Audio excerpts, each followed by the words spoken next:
ஆண்டவரே நமக்கு ஊழியம் செய்யலாம், இயேசு கிறிஸ்துவே நம்ம மத்தியில வந்து ஊழியம் செய்யலாம். எதுக்காக தீர்க்கதரிசிகள்னு வச்சிருக்கார் ஆண்டவர்? இது வந்து ஏதோ பேசிக் கொஸ்டின் மாதிரி தெரியும். ஆனா இயேசுவை சரியாக அறிந்து கொள்ளாதவங்க, வேதத்தை சரியாக அறிந்து கொள்ளாதவங்களுக்கு இந்த கேள்வி நம்மகிட்ட கேட்கும் போது நம்ம அதுக்கு பதில் சொல்றவங்களா இருக்கணும். எதுக்காக பைபிளை படிக்கணும், எதுக்காக ஜெபிக்கணும், எதுக்காக அவரை பாடி ஆராதிக்கணும் அப்படின்னு கேட்கும்போது நமக்கு வந்து அது சாதாரணமா இருக்கும். அந்த கொஸ்டின், அந்த இதுக்கு தெரியணுமான்ட்டு பேசிக்கா தெரியும். ஆனா இது மற்றவங்க நம்மகிட்ட இந்த கேள்வியை கேட்பாங்க. அப்ப அதுக்கு நம்ம பதில் சொல்றதுக்கு நம்ம ஆயத்தமா இருக்கணும். அதுக்காக தான் அதை கேள்வி கேட்டது. இயேசுவே வந்து நம்ம மத்தியில ஊழியம் செய்யலாம், நம்மகிட்ட பேசிடலாம். எதுக்காக நடுவுல ஒரு தீர்க்கதரிசின்ற ஸ்தானத்தை வச்சிருக்கிறாரு? Why he needs representative. எதுக்கு அவர் வந்து ஒரு ரெப்ரசன்டேட்டிவ் வேணும்? ஏன்னா இன்னைக்கு இதுதான் தியானம் பண்ண வச்சார். காலையில இயேசுவே ஜனங்களுக்கு நேரடியாக ஊழியம் செய்யலாமே, எதற்காக தீர்க்கதரிசிகள்?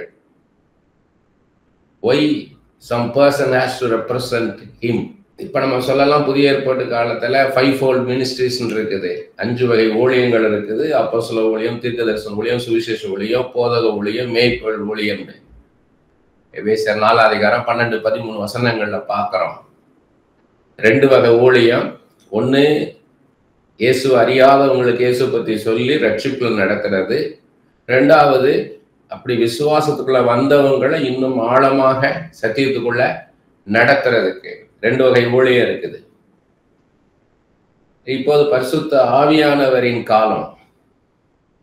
பிதா, குமாரன், பரிசுத்த ஆவின்னு சொல்லி ட்ரினிட்டி ஆஃப் காட், திரித்துவ தேவனை நம்ம சுவாசிக்கிறோம், வணங்குகிறோம், தொழுது கொள்ளுகிறோம். இப்போ பரிசுத்த ஆவியானவர் ஊழியம் செய்யற காலம். ஸோ பரிசுத்த ஆவியானவர் இந்த 5 வகை ஊழியத்துல நம்மளோடு கூட அவரு ஊழியம் செய்கிறார். அப்ப பழைய ஏற்பாட்டு காலத்துல ஏன் தீர்க்கதரிசிகளை வைத்திருந்தார்? மோசே, சாமுவேல், எலியா, எலிசா, ஏசாயா, எரேமியா, எசேக்கியேல், பல வகையான பல தீர்க்கதரிசிகளை வைத்திருந்தார். எதுக்காக தீர்க்கதரிசிகள் அவசியம்? நேரடியாக அவரே நம்மகிட்ட பேசிடலாமே. நீங்க பேசுங்க. ஏன்னா இது பிரசங்கம் கிடையாது. டீச்சிங்க்கும் ப்ரீச்சிங்க்கும் உள்ள வித்தியாசம் தான். ப்ரீச்சிங்ன்றது ஏதோ சொல்லிட்டு போயிடலாம் ஒரு பிரசங்கத்தை பண்ணிட்டு. ஆனா வந்து டீச்சிங்ன்றது முழுமையாக எல்லாத்தையும் பத்தி நல்ல தரவு நாலேஜ் இருக்கணும். அதனாலதான் இவ்வளவு வாரங்கள் எடுத்துட்டு போகுது. இது ஒரு மணி நேரத்துல ஒரு பிரசங்கம் பண்ண வேண்டிய காரியம் ப்ரீச்சிங்னா. டீச்சிங்னா அதோடைய இன்டெப்த் கம்ப்ளீட்டா அதை பத்தி நம்மளுக்கு ஃபுல்லா தெரியணும். அதுக்காக இவ்வளவு தூரத்துக்கு எடுத்துட்டு வருது. அப்ப நீங்க வந்து உங்களுக்கு ஒரு தரவு நாலேஜ் இருக்கணும். ஒரு ப்ராஃபஸினா எப்படி இருக்கணும், ஒரு ப்ராஃபட்னா எப்படி இருக்கணும், ஒரு தீர்க்கதரிசி எப்படி இருக்கணும், தீர்க்க தரிசனம்னா எப்படி இருக்கணும்ன்றது உங்களுக்கு தெரியணும்.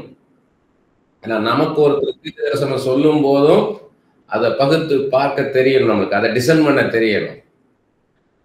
அதே மாதிரி நம்ம தீர்க்க தரிசனம் சொல்லும் போதும் இப்படித்தான் இருக்கணும்னு தெரியணும் நம்மளுக்கு. அதுக்காக தான் இது இந்த அளவுக்கு எடுத்துக்கொண்டு வந்து சொல்றேன் நான். எதுக்காக தீர்க்கதரிசிகள் வேணும்? இன்பிட்வீன் ஒரு பர்சன், ஆண்டவருக்கு நமக்கு நடுவுல why we need a person as a prophet. எதுக்காக தேவை? இன்னும் சொல்ல போனா அவர் தேவ தூதர்களை மூலமா பேசுறாரு, அவர் ஏஞ்சல்ஸ் தேவதூதர்கள் மூலமா பேசுறாரு, தீர்க்கதரிசிகள் மூலமா பேசுறாரு, சொப்பனங்கள் மூலமா பேசுறாரு, தரிசனங்கள் மூலமா பேசுறாரு. ஆனா இதுல தீர்க்கதரிசின்றது நம்மள மாதிரி ஒரு மனுஷன்தான். எலியாவும், எலிசாவும், மோசேயும், சாமுவேலும், ஏசாயா, எரேமியா, எசேக்கியேல் நம்மள மாதிரி ஒரு மனுஷங்க தான். ஏன் அப்படி ஒரு மனுஷனை எடுத்து தீர்க்கதரிசியாக ஏன் பயன்படுத்தணும் நம்மளோட பேசுவதற்கு? ஏன் ஆண்டவர் இந்த மெத்தடை ஏன் தெரிந்தெடுத்தார்? உங்களுக்கு நீங்க என்ன அண்டர்ஸ்டாண்ட் பண்றீங்களோ, உங்களுக்கு என்ன புரியுதோ சொல்லுங்க. இதுதான் ஆன்சர் கிடையாது. ஏன்னா இது ஆண்டு நம்மளை சிந்திக்க வைக்கிற காரியம், உணர வைக்கிற காரியம். இதுதான் தியானம்ன்றது.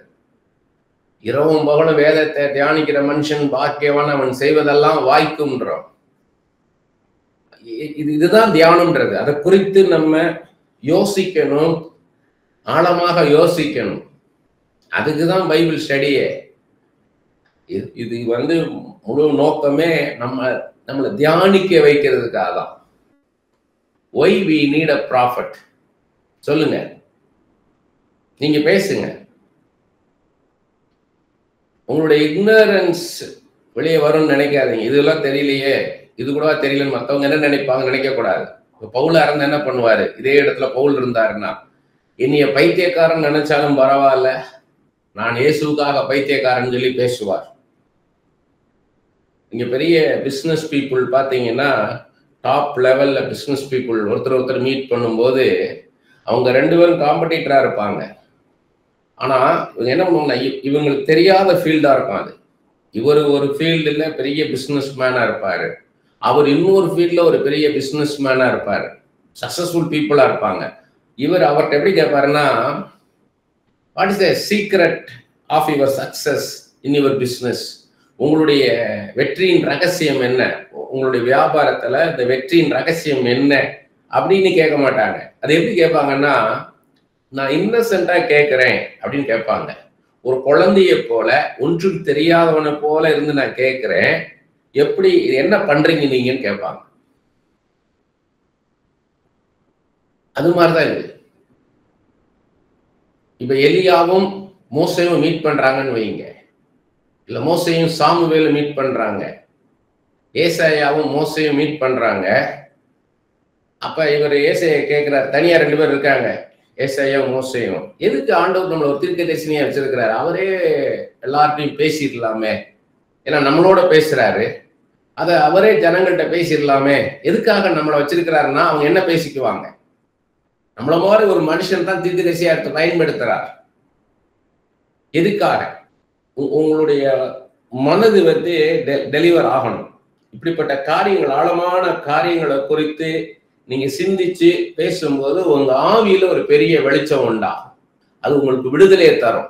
ஆண்டவரே நம்மளை என்கரேஜ் பண்ணிடலாம், உற்சாகப்படுத்திடலாமே, ஆறுதல் படுத்தி, திடப்படுத்தி, ஆலோசனை கொடுத்து, he's a wonderful councillor, helper, comforter. ஊழியத்தை ஏற்படுத்தின அவர் தான். அவரே ஊழியம் செஞ்சிடலாமே. எதுக்காக ஒரு மனுஷனை தீர்க்கதரிசியாக தெரிந்தெடுத்து அவன் மூலமாக ஏன் ஊழியம் செய்யறாரு? மோசே சோர்ந்து போனாரு, எலியா சோர்ந்து போனாரு, பவுலுக்கும் கூட அகவு மூலமா தான் பேசுறாரு. அநேக காரியங்களை பார்க்கிறோம். எலியாவின் காலத்துல பாத்தீங்கன்னா இன்னொரு தீர்க்கதரிசியை கொண்டு ஊழியம் பண்றாரு, மிகையா ஊழியம் பண்றாரு. இடையில எலியா மாத்திரம்தான் இருக்கிறேன்னும் போது அங்க உபதியா ஒரு 100 தீர்க்கதரிசிகளை ஒளிச்சு வச்சிருக்கிறாருன்னு பாக்குறோம்.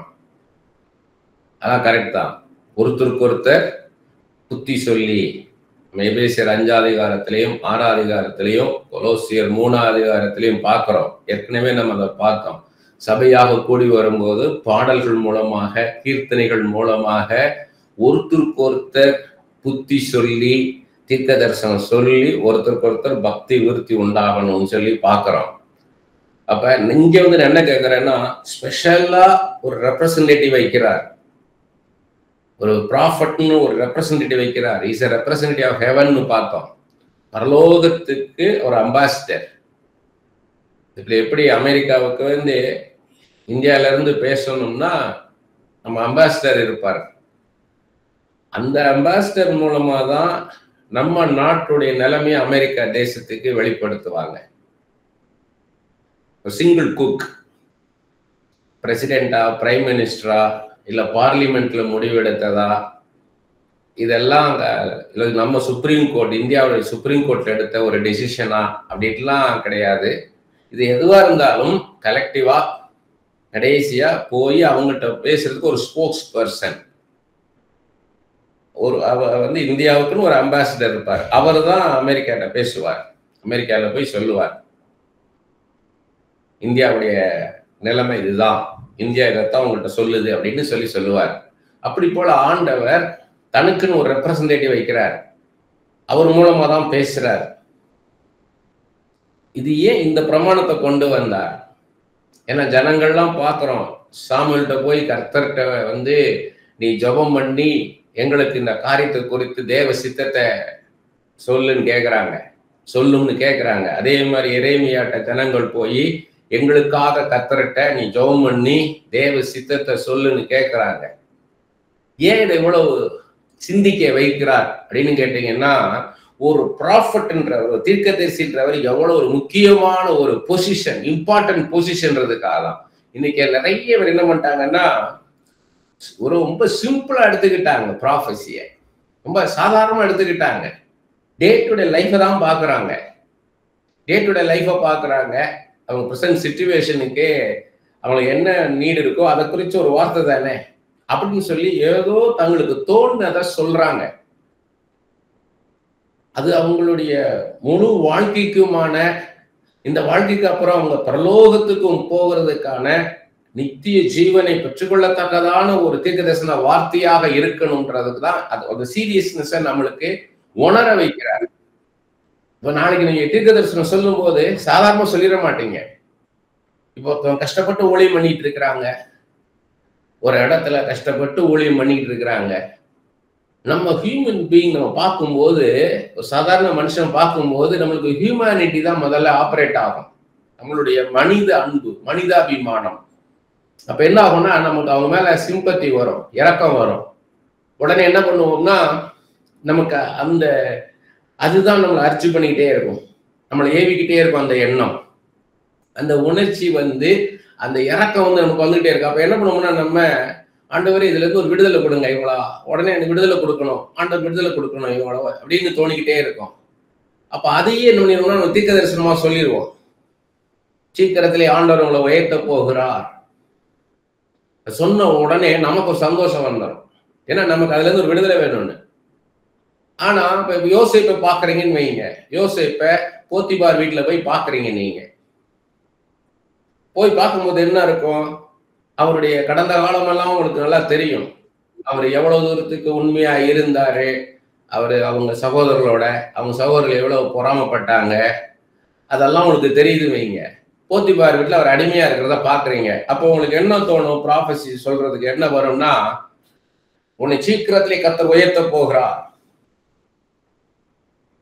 அப்படிதான் சொல்ல தோணும். ஆனா கொஞ்ச காலம் அதுல அவர் இருக்கணும், அது தேவ சித்தம். கொஞ்ச நாள் அவரு போத்திபார் வீட்டுல இருந்து அடிமைகள் மத்தியில அந்த அடிமைத்தன வாழ்க்கை எப்படி இருக்குது, ஒரு நுகத்தெடி எப்படி இருக்கும், வெளியே எழும்ப முடியாதபடிக்கு கழுத்து அப்படியே குனிஞ்சு இருக்கும். அந்த நுகத்தடி மாடு, 2 மாடு இருக்கு, அந்த 2 மாட்டுக்கு மேல அந்த நுகத்தடி இருக்கும். அந்த மாடு தலையை தூக்க முடியாது, அந்த வண்டியுடைய பாரம் முழுவதும் அந்த கழுத்துல தான் இருக்கும், பிடரியில தான் இருக்கும் அந்த மாட்டுக்கு.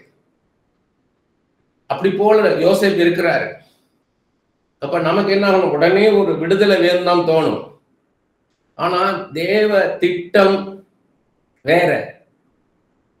ஒரு போத்திபாருக்குள்ள வச்சிருக்கணும், அடுத்து சிறைச்சாலைக்குள்ள கொண்டு போகணும், ஒரு பொய் சாட்சி சொல்லி சிறைச்சாலைக்குள்ள கொண்டு போகணும்.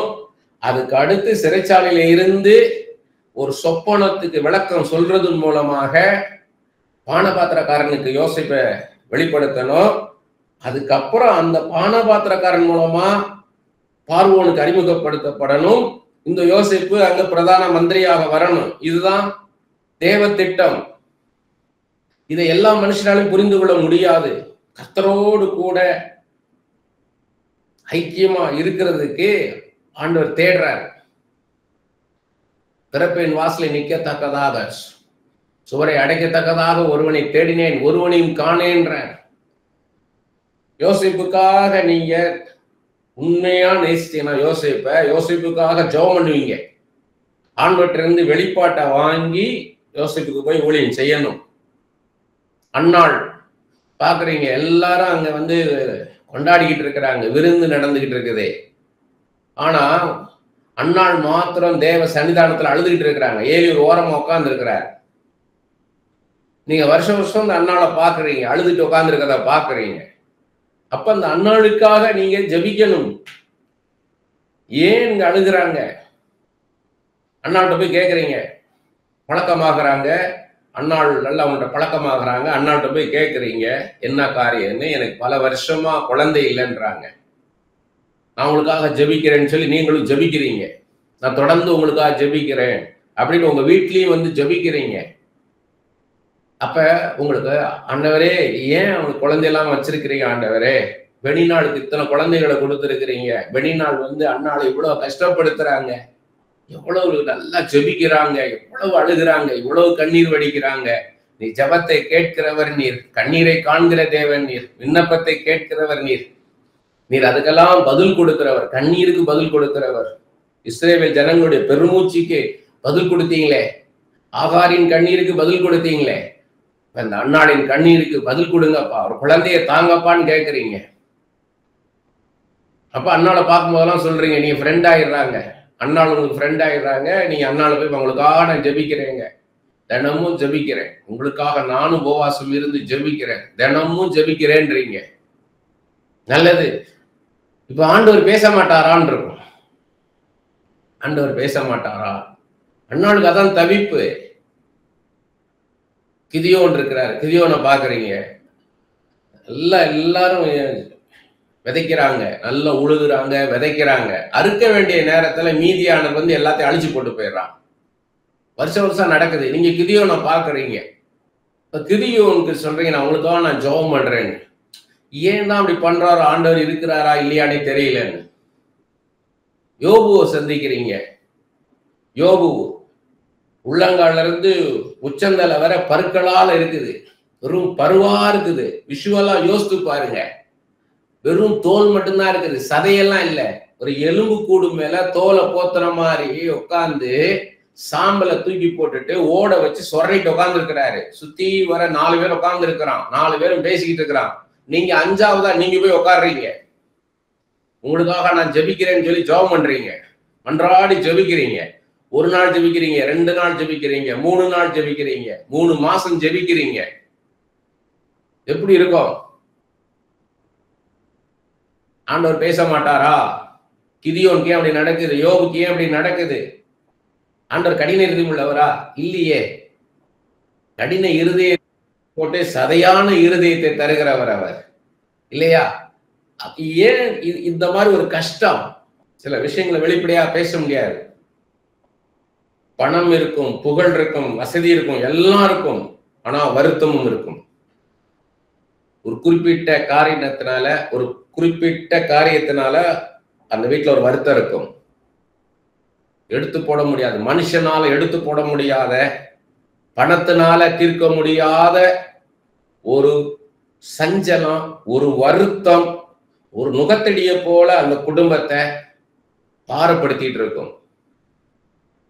ஆண்டவர் ஏன் இப்படி செய்கிறார்? எதற்காக இது நடக்குது? இது ஆண்டவர் தான் செய்யறாரா? இதை சாத்தான் அப்படி பண்ணிருக்கிறானா? எதனால இது? 2 காரியம் தான். ஒண்ணு பாவத்து நிமித்தமா, இல்ல ஆண்டவர் இவங்க சோதிச்சு பார்க்கிறாரா? இவங்க விசுவாசத்தை ஆண்டவர் சோதிச்சு பார்க்கிறாரா? நாம பண்றது பாவமா சாபமா? இல்ல விசுவாசத்தை ஆண்டவர் சோதிச்சு பார்க்கிறாரா? இதுக்கு தீர்வு யார்கிட்ட இருக்குது? ஆண்டவர்கிட்ட தான் இருக்குது. ஆண்டவர் பேசணும், ஆண்டவர் பேசணும். ஃபாதர் அழகா பாடிப்பார், வானம் திறக்கணும், தெய்வம் பேசணும். ஆண்டவர் பேசணும். ஆண்டவர் பேசினாதான் அது ஒரு நம்மளுக்கு அது சொல்யூஷன் தெரியும். இந்த காரியம் ஏன் எனக்கு நடக்கல, ஏன் இந்த கஷ்டத்தின் மத்தியில நான் இருக்கிறேன்? மனித அறிவினால, ஞானத்தினால, அனுபவத்தினால, படிப்பினால அறிந்து கொள்ள முடியாத, புரிந்து கொள்ள முடியாத காரியத்தை தான் தீர்க்க தரிசனம் மூலமாக கர்த்தர் பேசுறார். நான் கேட்கிற கேள்வி, ஏன் ஒரு மனுஷன் மூலமா பேசணும்? ஆண்டவரே பேசலாமே. இப்ப மோசே வர்றாரு, இப்ப மோசே காலத்துல இருக்கணும்னு வச்சுக்குவோம். மோசே உங்கள்கிட்ட சொல்றாரு, இல்ல சாமுவேலின் காலத்துல இருக்கீங்க, சாமுவேல் சொல்றாரு உங்களுக்கு இப்படி இப்படி காரியத்தை செய்வாருன்னு. நீங்க ஆண்டவர்கிட்ட ஏன் ஒரு தேவதூதன் அனுப்பலாமே, கேப்ரியல் அனுப்பலாமே, ஏன் நீங்க சாமுவேல் அனுப்பிச்சிருக்கீங்க அப்படின்னு கேட்கலாமே. நமக்கு எல்லா ரைட்ஸ் இருக்கு, நம்ம அவருடைய பிள்ளைங்க. ஏன் ஆண்டவரே நீங்க ஒரு தேவ தூதன் அனுப்பிச்சிருக்கலாமே, ஒரு சொப்பன மூலமா என்கிட்ட பேசியிருக்கலாமே, ஏன் நீங்க சாமுவேல் அனுப்பிச்சிருக்கிறீங்க? ஈசாய் கேட்டிருக்கலாம் இல்லையா? ஈசாய் தாவீதுடைய தகப்பன் ஈசாய், ஏன் சாமுவேல் அனுப்பிச்சிருக்கீங்க? ஒரு தேவதூதன் மூலமா பேசியிருக்கலாமே என்கிட்ட. மனோவாட்ட ஒரு தேவதூதன் மூலமா தான் பேசினாரு, என்னட்டே ஒரு தேவதூதன் மூலமா பேசியிருக்கலாமே, எதுக்காக Samuel அனுப்பிச்சிருக்கிறாரு? Why God is using a prophet to speak to us? ஆண்டவரையே ஒரு தீர்க்கதரிசி மூலமாக நம்மளோட பேசணும். இது நான் கேட்கிற கேள்வி இல்லை, இது ஆண்டவர் இந்த நாள் முழுக்க நீ தியானிக்க வச்ச காரியம் இது. நான் தான் சொன்னேன், புதிய ஏற்பாடு காலத்துல 5 வகை ஊழியம் இருக்கு, அதுல 5 வகை ஊழியத்துல தீர்க்க தரிசன ஊழியம் இருக்குது. அதனால தீர்க்க தரிசியை பயன்படுத்துறாருன்னு சொல்லிடலாம் நம்ம. இது பரிசுத்த ஆவியானவரின் காலம்.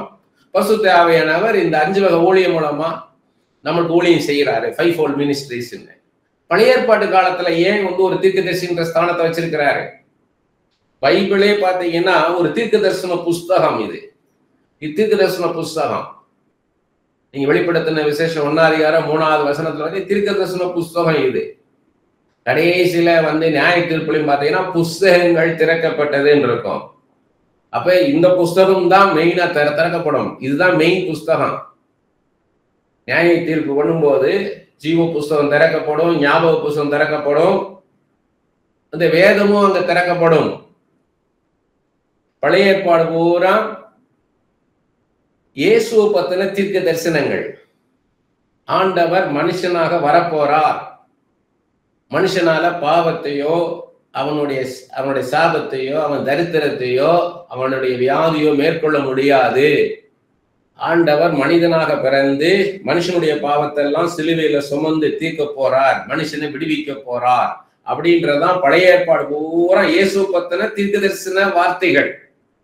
புதிய ஏற்பாடு தீர்க்க தரிசனத்தின் நிறைவேறுதல். இயேசு கிறிஸ்து வந்துட்டார், அவங்க சொன்ன தீர்க்க தரிசனம் நிறைவேற ஆரம்பிக்குது. அப்ப தீர்க்க தரிசனமும் தீர்க்க தரிசனம் நிறைவேறுதலும் அதான் பழைய ஏற்பாடும் புதிய ஏற்பாடும். அப்ப இந்த புஸ்தகம் மூலம் நம்மகிட்ட ஆண்டவர் இதுதான், இதை படிக்கும் போது உங்கள்கிட்ட பேசிடலாம். கந்தகை மந்திரிட்ட பிலிக்கு பேசின மாதிரி இதான் காரியம், இதான் ஆதியாகமத்தில் இதான் காரியம், யாத்திராகமத்தில் இதான் காரியம், லேவியராகம் இதான், என்னாகம் இதான், உபாகம் இதுதான், 4ஆம் புஸ்தகம் இதான், ராஜாக்கள் புஸ்தகம் இதுதான், சாமுவேல் புஸ்தகம் இதுதான், ஏசாயா எரேமியா எசேக்கியேல் இதான் அப்படின்னு சொல்லிட்டு போகலாம் இல்லையா? எதுக்காக ஆண்டவர் ஒரு தீர்க்கதரிசியை பயன்படுத்துறார்? மனுஷனுக்கு ஒருத்தருக்கு ஒருத்தர் பக்தி விருத்திக்காக. மனுஷனுக்குள்ளேயே ஒருத்தர் நான் இப்ப எனக்கு ஒரு காரியம் வெளிப்படலை, புரியலை, என் வாழ்க்கையில ஒரு காரியம் தடைப்பட்டு நிற்குது. அப்ப எனக்கு ஒரு தீர்க்கதரிசி ஊழியம் பண்றான், ஒரு சக மனுஷன், அவன் மூலமா என் ஆண்டவர் பேசுறார், அவன் தீர்க்கதரிசியாக அந்த நேரத்துல எனக்கு பயன்படுத்துறார்.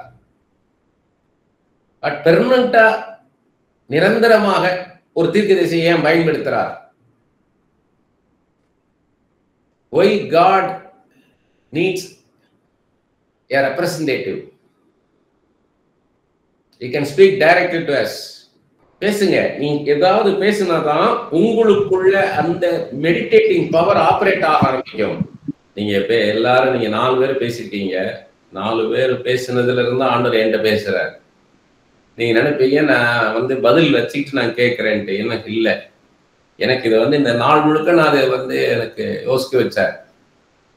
இன்னைக்கு காலையில எந்திரிச்சதுல இருந்து இதையே தான் நீ யோசிக்க வச்சாரு. இதையே நான் தியானம் பண்ணி நான் எழுதியிருக்கிறேன். எனக்கு என்னெல்லாம் நான் இப்ப இவ்வளவு நேரம் பேசினேன்னா இது எல்லாமே நான் எழுதியிருக்கிறேன்.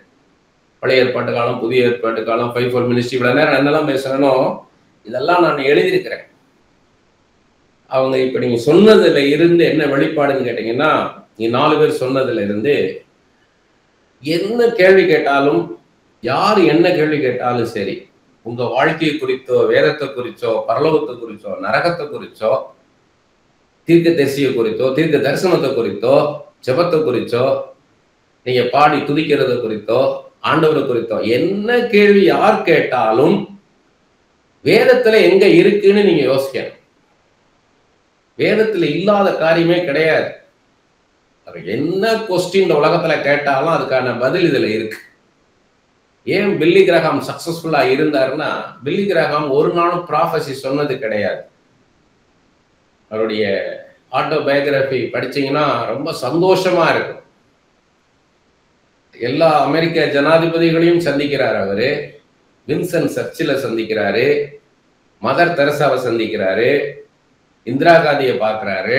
எல்லாரோடையும் பேசுனதும் அதில் எழுதியிருக்கிறார். டீட்டெயில்டா இருக்கு. அதை படிச்சீங்கன்னா மறுபடியும் மறுபடியும் படிக்கணும்னு தோணும். யாருக்குமே அவர் தீர்க்க தரிசனம் சொன்னது கிடையாது. அவங்க என்ன கேள்வி கேட்டாலும் பைபிள்ல என்ன இருக்கோ அதான் சொல்லுவாராம். அவரு விளையாடுற இடத்துக்கு நான் ஏற்கனவே சொல்லியிருக்கிறேன். அவர் கோல்ஃப் விளையாடுறாரு. கோல்ஃப் விளையாண்டுட்டு அந்த ஸ்வெட்டிங்காக அவர் குளிக்க போறாரு. அந்த கிரவுண்ட்லயே இருக்கிற பாத்ரூமுக்கு கதவை தட்டுறாங்க. என்னன்னா, the president is waiting for யூன்றாங்க. ஜனாதிபதி உங்களை பார்க்கறதுக்காக காத்திருக்காருன்றாங்க. இவர் அந்த பாத்தவள் அப்படியே கட்டிட்டு வெளியே வர்றாரு. பார்த்தா நிக்சன் வெளியே நிற்கிறார். நிக்சன் வந்து அங்கேயே வந்துட்டார், கிரவுண்டுக்கே வந்துட்டார். பில்லி கிரஹாம் பார்க்கணும். பில்லி கிரஹாம் பார்க்கணும்னு இல்லை, ஆண்டவர் என்ன சொல்றாருன்னு தெரிஞ்சுக்கிறதுக்காக. அதுல நிறைய அப்ஸ் அண்ட் டவுன்ஸ் இருக்கு. அவர் நிறைய எழுதுறாரு. ஜான் எஃப் கென்னடி எல்லாம் கேத்தலிக் பேக்ரவுண்டு. இவர் பில்லி கிரஹாம் சொல்றதெல்லாம் அவர் கேட்க மாட்டாராம். நிக்சன் அதே மாதிரி இவர் சொல்றதெல்லாம் கேட்க மாட்டாராம். ஆனாலும் இவர் பைபிள் என்ன சொல்லியிருக்கோ அதை சொல்லிட்டு வருவாராம். அவர் இறந்தப்ப பாத்தீங்கன்னா எல்லா அமெரிக்க ஜனாதிபதிகளும் வந்து நிக்கிறாங்க. வாட் பைபிள் சேஸ், வேதம் என்ன சொல்லுதுன்னு தான் சொல்லுவாராம். வாட் த ஸ்கிரிப்சர் சே, அவ்வளவுதான். வசனங்கள் என்ன சொல்லுது, வேதம் என்ன சொல்லுது மட்டும் சொல்லுவாராம். அதுதான் அல்டிமேட். சொல்லியிருக்கிற ஏஞ்சல்ஸை பத்தி, தேவ தூதர்களை பத்தி நிறைய புஸ்தகங்கள் இருக்குது. ஆனா ஒன்னும் கூட திருப்தியா இல்லை. ஆனா பில்லி கிரஹாம் தேவதூதர்கள் எழுதின புஸ்தகம் தான் அல்டிமேட் புக். இத்தனைக்கு அவர் வந்து மிச்சவங்கள்லாம் வந்து ஏன் அந்த தேவ தூதர்கள் யார் யார் இருக்கா, அவங்க பேர் என்ன, அவங்களுடைய பணிகள் என்ன, இதெல்லாம் டீட்டெயில்டா எழுதியிருப்பாங்க. அவ்வளவு இன்ஃபர்மேஷன் இருக்குது. ஏன்னா ஏனோக்கின் புஸ்தகத்துல அது அவ்வளவு டீட்டெயில் இருக்குது. புக் ஆஃப் ஈனோக் அது இல்லை நம்ம பைபிள்ல. அதுல அவ்வளவு தேவதூதர்களை பத்தி இருக்குது. பில்லி கிரஹாம் வந்து நம்ம இப்ப பிரசன்ட்ல என்ன கையில வச்சிருக்கோமோ இந்த வேதத்துல ரெண்டு பேர் தான் குறிப்பிடப்பட்டிருக்குது. ஒன்னு மிகாவேல், ஒன்னு கேப்ரியல். இந்த 2 தேவதூதர்களை மட்டும்தான் வச்சு எழுதியிருக்கிறார். ஆனா அதுதான் அல்டிமேட் புக். அவ்வளவு உங்களுக்கு ஒரு கிளாரிட்டி கிடைக்கும் ஏஞ்சல்ஸ் பத்தியும் ஏஞ்சலிக் மினிஸ்ட்ரி பத்தியும். அது எதுக்கு சொல்ல வரேன்னா,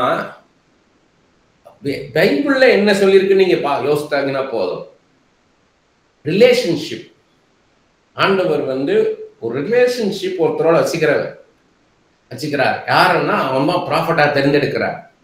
ஸோ அந்த ரிலேஷன்ஷிப் தான் டிசைட் பண்ணது ஒரு ப்ராஃபட்ன்ற பொசிஷனை. என்னாகமம் 12 அதிகாரம். அதுல வந்து மோசே இன்னொரு கல்யாணம் பண்ணிட்டார். ஒரு எத்தியோப்பிய ஸ்திரிய திருமணம் பண்ணிட்டாரு. உடனே ஆரோனும் மிரியாமும் மோசேவுடைய அண்ணனும் அக்காவும் அவர்கிட்ட வாக்குவாதம் பண்றாங்க, இது செஞ்சது தப்புன்ட்டு. மோசே பதில் சொல்றதுக்கு முன்னாடி ஆண்டவர் வந்து பேசுறாரு. நீங்க 3 பேரும் ஆசாரிப்பு கூடாரத்துக்கு வாங்கன்றார். வந்த பிறகு சொல்றாரு, ஒருவன் தீர்க்கதரிசியா இருந்தால் சொப்பனத்துல நான் அவனோட பேசுவேன். மிரியாம் வந்து ப்ராஃபட்டஸ், மிரியாம் வந்து ஒரு தீர்க்கதரிசினி. சொப்பனத்துல அவனோட நான் பேசுவேன். ஆனால் மோசே அப்படிப்பட்டவன் அல்ல. நான் ஒரு சிநேகிதனோடு பேசுவது போல, ஒரு ஃப்ரெண்டுகிட்ட பேசுற மாதிரி முகமுகமாய் நான் பேசுகிறேன். என் சாயலை அவன் காண்கிறான்றார். என் வீட்டில் எங்கு உண்மை உள்ளவனாக அவனை காண்கிறேன்றார். அப்ப இந்த ரிலேஷன்ஷிப் இன்னும் எனக்கு அது இன்னும் அழுத்தமாக. அப்ப யார் கூட அவரு உறவு வைத்துக் கொள்ளுகிறாரோ, வைத்துக்கொள்ளணும்னு விரும்புகிறாரோ அவங்களதான் தீர்க்கதரிசியா வச்சுக்கிறாரு. யாருக்கு அந்த வாஞ்சை இருக்குதோ, இத்தனை பேர் நீங்க கலந்துக்கிறீங்க, என்னையும் தீர்க்கதரிசியா பயன்படுத்தணும், என்னை தீர்க்கதரிசியா பயன்படுத்துங்க, சாமுவேலை போல, மோசையை போல, எலியா மாதிரி என்னையும் தீர்க்கதரிசியா பயன்படுத்துங்கப்பான்னு யாரு வாஞ்சிக்கிறாங்களோ அவங்களதான் அவர் எடுத்து பயன்படுத்த முடியும். ஏன்னா சுயாதீன பிரமாணத்தை கொடுத்திருக்கிறார், செல்ஃபில் நமக்கு கொடுத்திருக்கிறார். நம்ம அடிமை இல்லை. நம்ம அவர் வா உன்னை தீர்க்கதரிசியா பயன்படுத்துற வான்னு கூப்பிடுறது இல்லை. யாரு வந்து என்னை எடுத்து பயன்படுத்தும் ஐயா, என்னை எடுத்து பயன்படுத்தும்னு கேட்கிறாங்களோ அவங்களதான் எடுத்து பயன்படுத்துறாரு. அப்ப எலியா இவங்க எல்லாம் விரும்பி இருக்கிறாங்க, ஒரு தீர்க்கதரிசியா இருக்க விரும்பி இருக்கிறாங்க. ஏன் அப்படின்னு கேட்டீங்கன்னா, விரும்பி வரும் பொழுது எவ்வளவு கஷ்டம் வந்தாலும் நிற்பாங்க. பவுல் சொல்றாரு இல்லையா, இனி நான் அல்ல என்னில் இயேசு வாழ்கிறான்றாரு கலாத்தியர் 2:20. அந்த அளவுக்கு. இன்னொன்னு, அவர் ஒரு இன்டிமேட் ரிலேஷன்ஷிப் அழகான ஒரு வார்த்தை யூஸ் பண்ணாங்க. அந்த ஒரு தனிப்பட்ட உறவு வைத்துக் கொள்கிறாரு தீர்க்கதரிசியோட. அவங்க மற்றவங்களுக்காக போராடி ஜெபிக்கிறவங்களா இருக்கிறாங்க. மற்றவங்களுக்காக போராடி ஜெபிக்கிறாங்க, உண்மையா ஜெபிக்கிறவங்களா இருக்கிறாங்க. அப்படிப்பட்டவங்களை எடுத்துக்க முடியும். அப்ப யார் மற்றவங்களுக்காக ஜெபிப்பா? உண்மையா மற்றவங்களை நேசிக்கிறவங்களுக்கு தான். God's perspective, God's point of வியூவை பார்க்கிறவங்க, அதுக்கு தான் ப்ராஃபட். இதை மலையிலிருந்து பார்க்கிற அனுபவம்னு வாங்க. மலையிலிருந்து பார்க்கறது, அதாவது மோசே சீனாய் மலையில ஆண்டவரோட தனிச்சிருக்கிறார். அங்க இருந்து ஜனங்களை பார்க்கிறார்.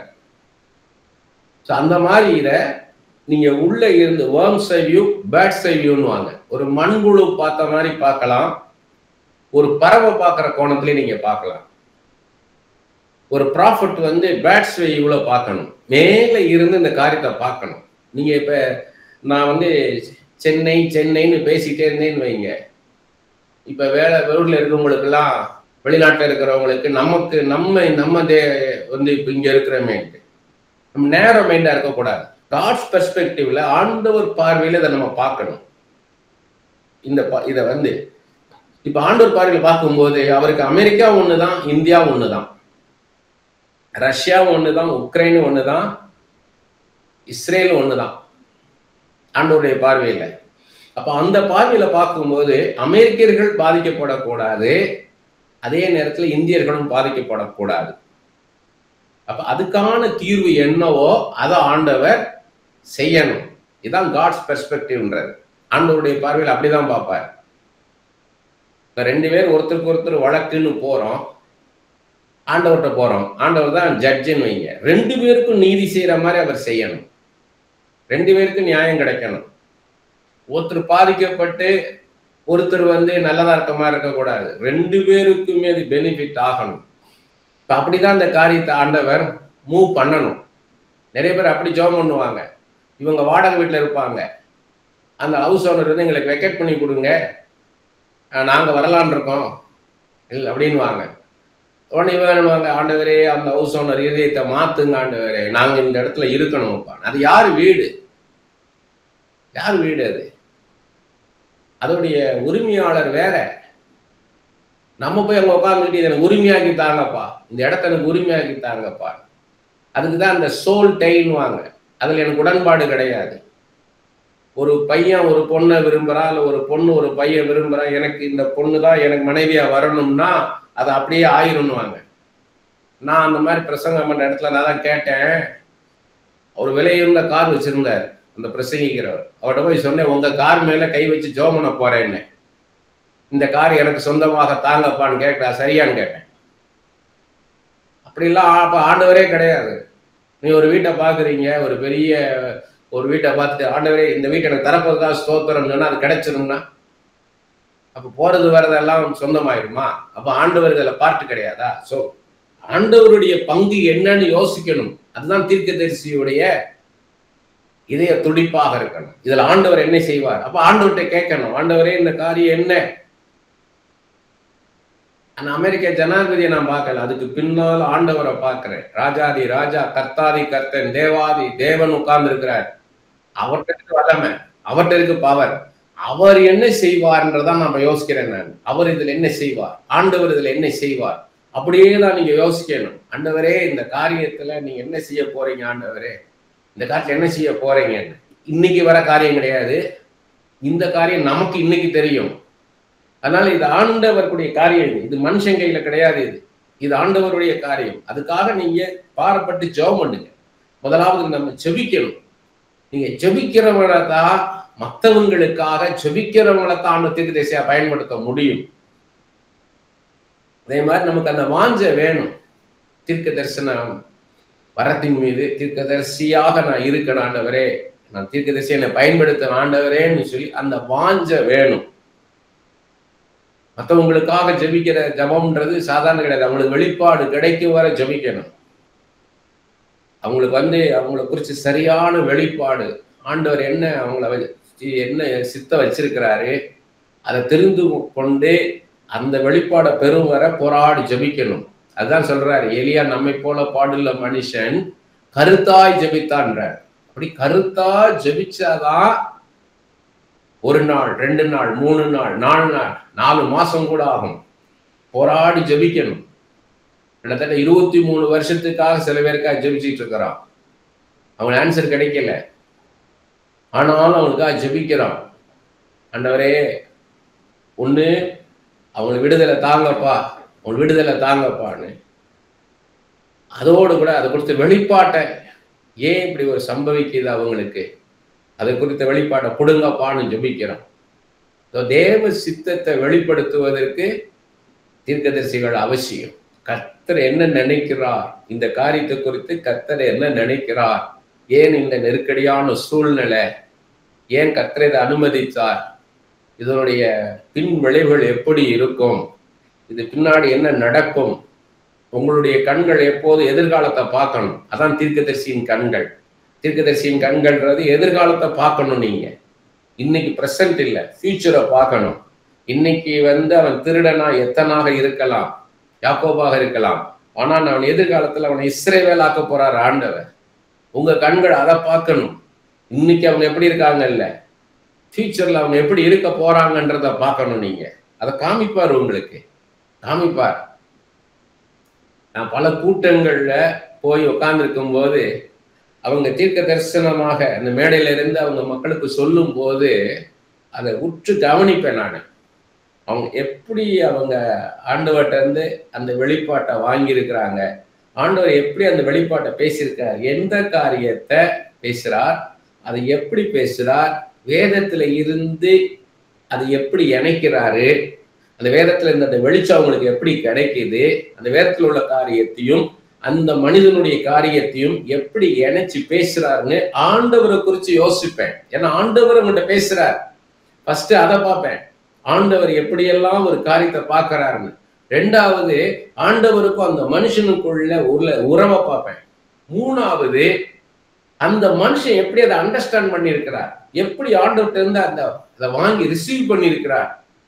4வது எப்படி ஜனங்கள் மத்தியில் அதை கம்யூனிகேட் பண்றார், எப்படி அதை அவர் வெளிப்படுத்துறார், how he handled that gift, அந்த வரத்தை எப்படி அவர் பயன்படுத்துறார், எப்படி ஜனங்களோட பேசுறார், அதெல்லாம் கவனிப்பேன் நான்.